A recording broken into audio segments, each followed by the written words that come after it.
Hi, Madeline. This is Simone from Simone Tarot Shop. I just wanted to introduce myself before I hopped on and shared your hidden money profile. So you can see my face and that I'm a real human. Okay, so let's get started. All right, Madeline. So here is your birth chart from astrology.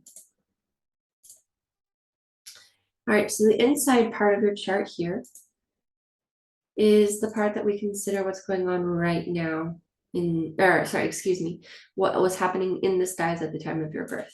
Okay. And then the outside part is what is going on right now in the skies. Okay. So you will receive this file so you can look over it if you wish to, but that's the basic sort of structure of the chart. We know that your sun sign is a Sagittarius, your moon sign is a Virgo, and your ascendant is a Cancer. Okay. So let's begin by looking and it's very interesting to me because there aren't a lot of career indications, which means that you have a lot of options for career in your life. Let's go ahead and take a deeper look at this.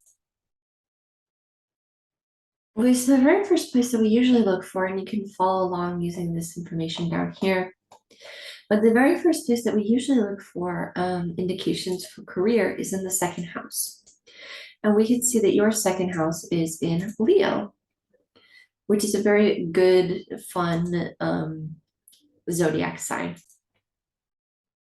The second house in Leo represents how you earn money, and basically, Leos are very theatrical people. So, something with modeling, theater, acting might be well aspected for you to earn money.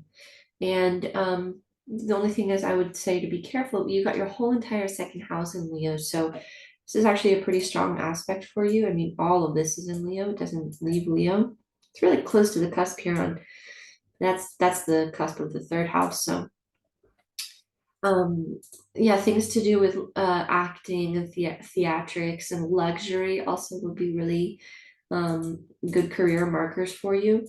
And the only thing is that you need to watch out for is being really reliant on other people's opinions of you um, for the actions that you take in your lifetime. So the next place that we look, and you can follow along down here again, is the eighth house, and this is where we get money from other people. Again, there's not much going on here as far as planets. In fact, your array of planets is very, very, very, very focused here. So we'll talk about that in a second. But in the eighth house, you're in Aquarius. So, it's unlikely that you'll receive tons of money from other people in your lifetime. I mean, you said you had an inheritance, and that would be, I think you said an uncle from a male figure. So here you can have this is a masculine sign. So it's definitely possible. However, this won't be the main way that you earn money over your lifetime. The next house that we looked at, and this is actually more related to career, but since you sort of asked about career, I decided to add it on as a little gift for you as well.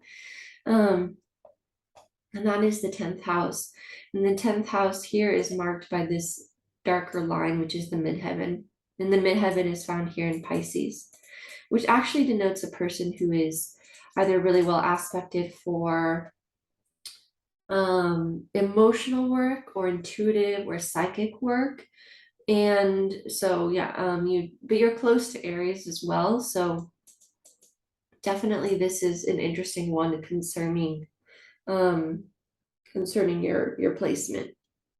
You have Aries, a very fiery, fiery, fiery, passionate beginning of the zodiac, and then Pisces at the very, very end, which is a lot waterier, smarter, a little bit dreamier, a little bit moodier, right? So your career in that case may have to deal with the depth of human emotion and being able to sort of deal with other people's emotions in a strong way. And that may be one of your main codes as far as your career is helping people with their emotions. The next place we look at here is earning money through your career, which again, there's not much going on in this house. This is the 11th house, and it just is in Taurus. So it may mean that when you have a career that you earn money pretty steadily, and that should be your sort of main way of earning money. However, there's not much to know in that situation. What we are going to look at now is all this big like cluster of planets that you have on this side of the chart.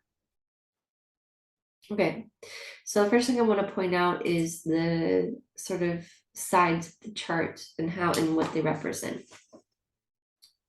So the left half of the circle, which would be anything, you know, from here over, this is all the left hand of the circle, is called the Eastern Hemisphere. Okay, and it represents your impact on the world. Okay, so what you outwardly do and what you might imprint on your environment. This half of your chart is called the Western Hemisphere and represents the impact of the world on you. Okay, so you're a person who's likely an empathic person or an empath if you've ever heard that word before. In fact, I've seen that in a few places in your chart already. You're a very like sweet, caring, kind person who can be taken advantage of times. And having your second house in Leo, it's like sometimes you think very like almost too much about what other people think of you, and you let that sort of be your guiding light. So one thing that I would suggest, especially around your career, is that you make sure, with it aspected near Leo, not in Leo, but that's right, in Aries, but not near Aries, but not in Aries. Then I'm saying, it's like, how can you be yourself? What can you do to be yourself? Because sometimes the world has a very strong impact on you. All right, so again, we see this here. So this would be what we would consider the top half of the circle, which is actually the southern hemisphere. Okay, so it's kind of flip-flopped. And this is what you would do outwardly for social and public life. Okay, and then down here inwardly. So how that's called the northern hemisphere. And is your internal modes, who you are when you're by yourself or with like in your introverted spaces with close friends or family, and your inner life. So as you can see, you're very, very, very clustered over here and down here, which means that you're a very inward moving person, and that sometimes the world can have a very strong effect on you, which is why I talk about you being an empath, if you've ever heard that before. All right. So let's take a look at each of these houses, because there's just so much going on in here.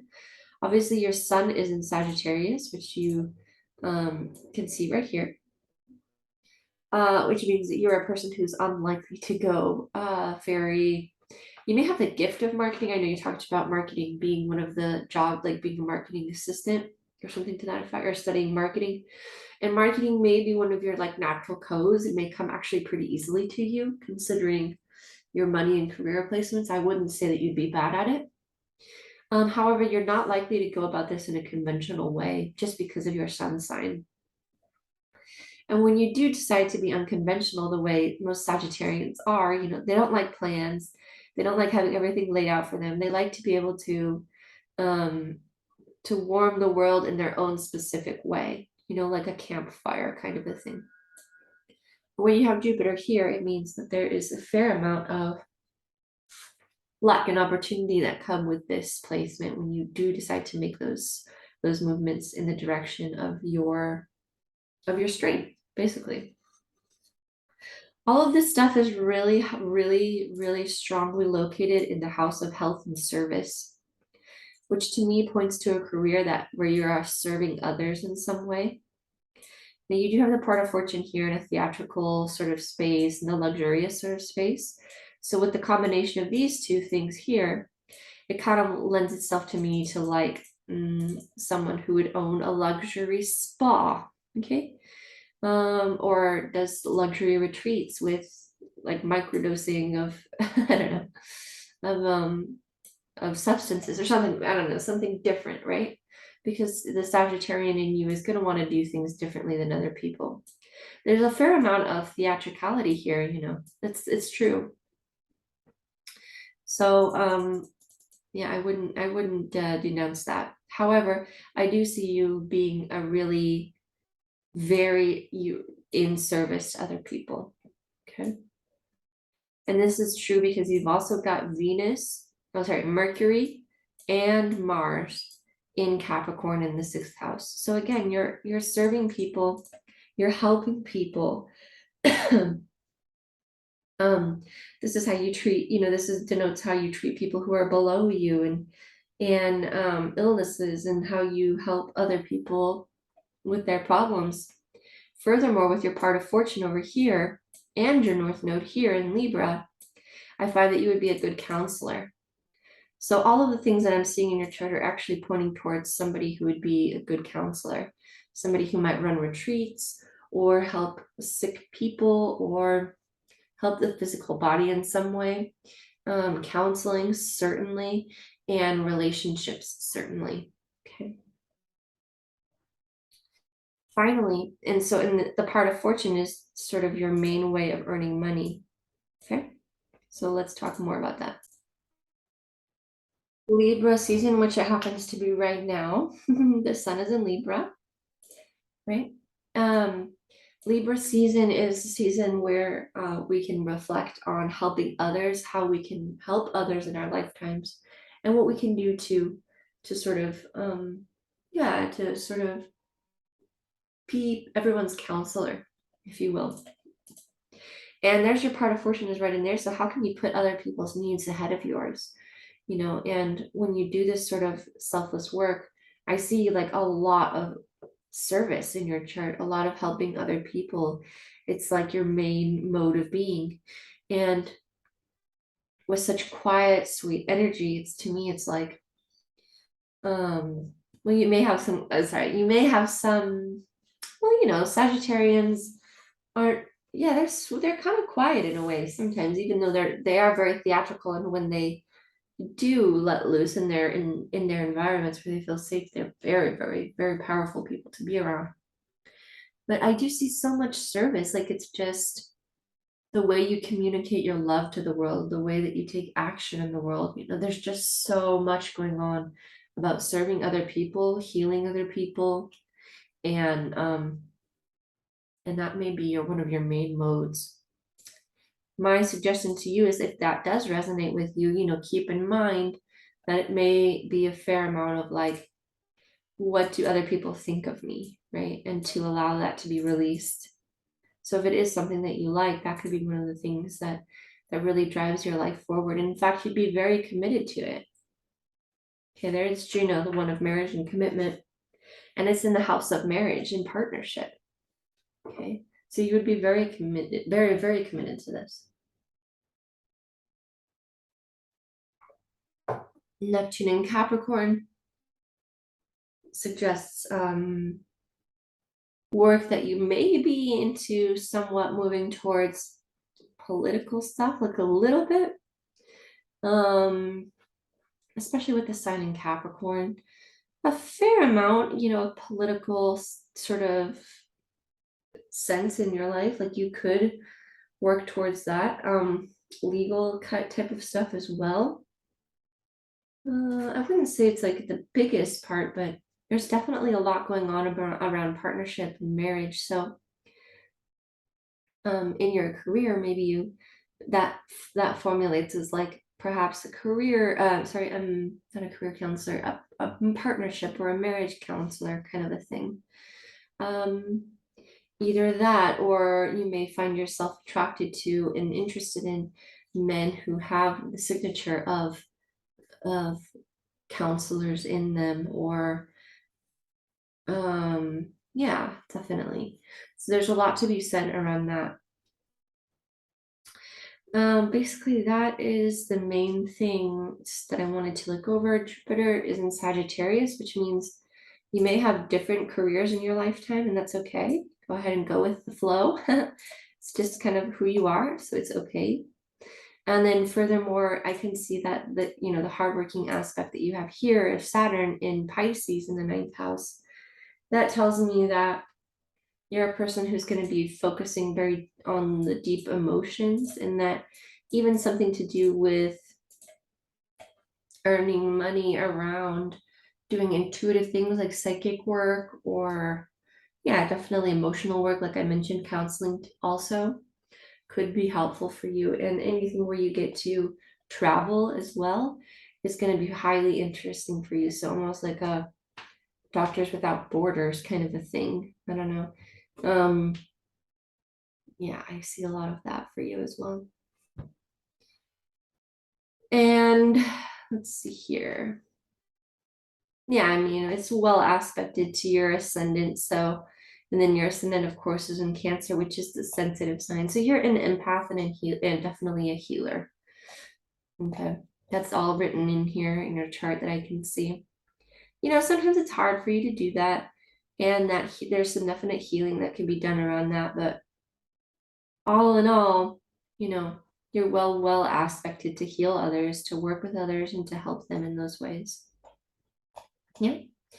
Okay, well, I hope you liked this, Madeline. I hope that it was helpful for you and that it got you at least somewhat interested in what sorts of careers you could go after. Again, there's so much around partnership. So could be a business partnership, could be a marriage partnership that you perhaps build with a future partner, and you sort of build the life that you want together, and that brings you in a lot of money. There's so much amount of interest here about you being in counselor energy, helping people, you know, being so sensitive is one of your superpowers and helps you to, you know, get to the depth of human emotion and help to heal that. That's one of your main codes, especially with your moon in Virgo. You're just like a natural healer, you know, and a natural empath as well. So I would move towards those things. I don't think that accounting, I was going to say, marketing is necessarily outside of your wheelhouse.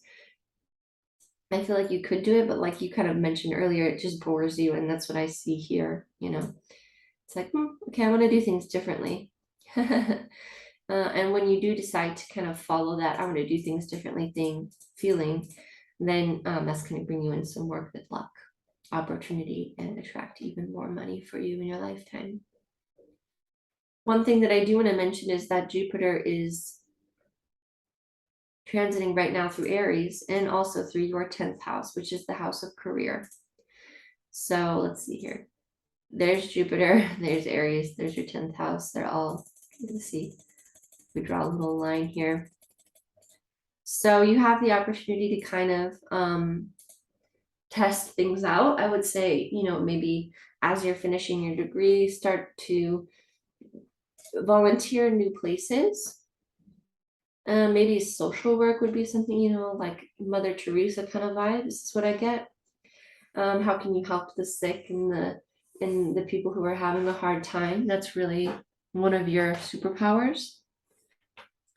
Maybe even working with children if that interests you as well.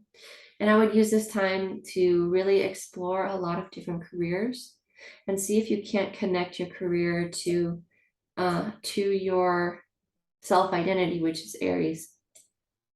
That will bring you a lot of luck in this period as well, because you'll be able to kind of tell, okay, you know, this is me, or oh, okay, this is not me, right? Okay, and that's going to be there until about the end of the year, well, into the new year as well. So a little bit into the new year for the next couple of months. All right, well, thank you so much, Madeline. Some final notes. We would love to have you in the Facebook group if you like astrology and tarot and want to learn more about that. You're welcome to join us. It's called Tarot and Astrology. So there's a link for that. And then also you have some discounts if you want to do some further purchases in here. There's some for any new astrological profiles. If you'd like to look into the future of your astrology, you can purchase one of those. Or there's some cheat sheets and like journals and stuff that you can use as well. So thank you again so much for purchasing, and I hope this was helpful. Let me know if you have any questions.